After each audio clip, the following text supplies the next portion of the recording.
So, but what we'll do when we come out to clean out your pond, or if you wanted to do it yourself, we'll come out. The first thing we'll do is set up a temporary tank right next to the pond, and we're saving probably about 50% of the water to 70% of the water, depending on how much that is. So, and then some ponds we're saving 20% of the water, but ideally we're saving about half. Let's just call it half. And we're taking your pond water and we're pumping it into that temporary tank, and that's pretty clean, clear water usually, you know. And then we're going to catch the fish and we're going to gently move the fish into the temporary tank. We're going to put an aerator in there to keep the oxygen going. We're going to put a net on top of it so that way they don't jump, because fish are like, hey, wait, I'm not in my pond, I want to get back to my pond, I want to jump. So we put the net in, and that just sits there. Now, so we've pumped out half of the water out of the pond. Now we're going to take a pump like this, and you can use your skimmer pond pump if you were doing it yourself and you don't have a second pump. But if you wanted to get a second pump, this is a great one because it's very low profile, gets very down deep in the water. This will suck up to like a ½ inch of water in the bottom, whereas your pond pump is sitting 2 or 3 inches high, that way.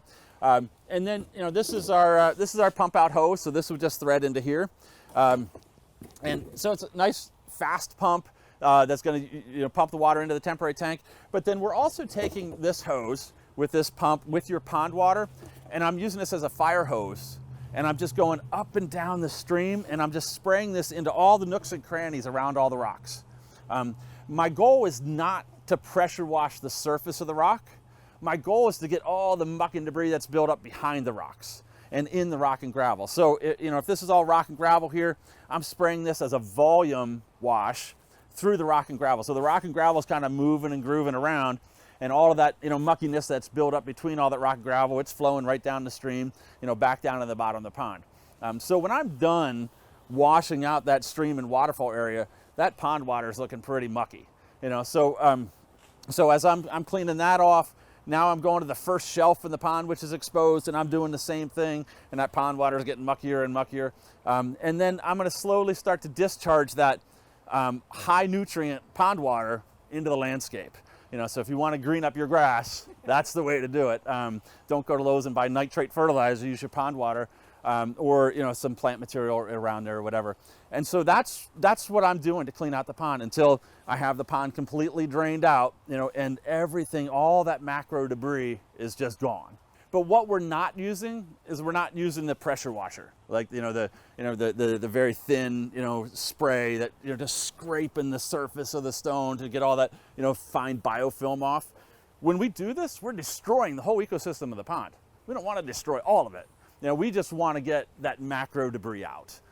So a garden hose is fine, but I love the pond water, because the pond water is kind of keeping everybody happy, and the biggest thing is just volume. Even out of a garden hose, it's 3/4 inch, you're not getting much. But this, and even on our crew, we're using 3-inch hose. So this is 1.5 inch. We're using 3-inch. So with 3-inch hose, and I think this week the guys just upgraded a pump. So we're using a 14,000 gallon per hour pump, which on a 3-inch hose, that's a lot of water. I mean, we're just getting a lot of debris, and we're able to move a lot of water very, very quickly on that. But this is sufficient for most size ponds. So when we're volume washing and things like that, if you have potted plants in the pond, or you're washing those down, again, those pots probably have a little bit of biofilm on the outside edge. I'm not worried about scrubbing that biofilm off. I like that biofilm. All of that being said, if you notice in our diagram here, no potted plants. They're all planted down in there. So I love, during a spring clean out, the fact that I don't have to lift my plants out of the pond and put them back down in. They're planted right down in there in plant pockets, which is a great segue to, all right, so if they're down there in plant pockets, what's my maintenance in the spring for those guys?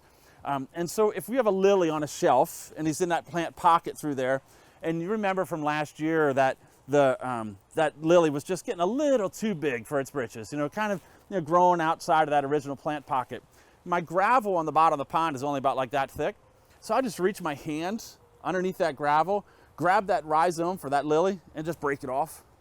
Now I'm back to my original plant pocket, lily that way. And now I have a lily rhizome that I can sell on eBay, or or save it for my next pond, you know, that type of thing. So our lilies love fertilizer. The more fertilizer you can give them, the more leaves they're gonna grow, the more flowers they're gonna grow. A lot of the other marginal plants that we have don't fertilize them. You know, so be careful what plants you fertilize. If you fertilize an iris, it's gonna be super leggy and just get too big. An iris doesn't need any help. A lily, on the other hand, I love fertilizing. So when the pond is drained down, grab a fertilizer tablet, push it right down into that soil in that plant pocket, or if you're still in containers, same thing, just push it right down into the container, you know, that way, and that'll get your lilies off to a great start, you know, that way. So don't forget about the fertilizer that way. And then now we're okay. You know, it looks pretty clean. We rearranged our rocks, we adjusted our rocks, we checked our lighting system. You know, we got to replace that light, or we got to get that put into there, or you know, different things. Oh, you know what? I didn't have a fish cave when I built my pond. Oh, now's the time to do the fish cave.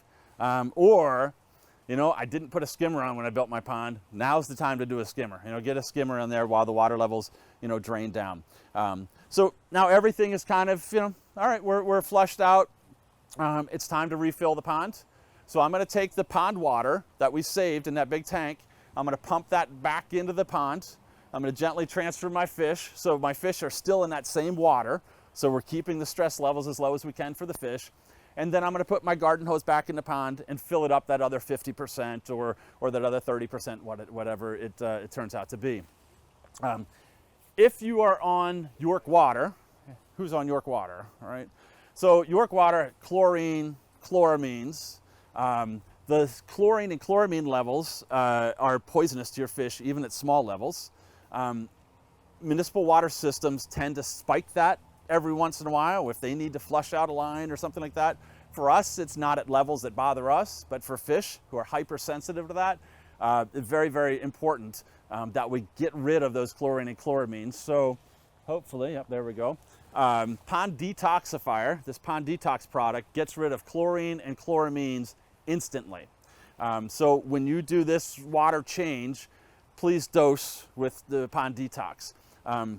You should also have a bottle of this on hand at all times, because if you owned a pond for any number of years, you're going to realize that, you know, you forgot and left the garden hose in, and you're poisoning your fish every time you put your garden hose in.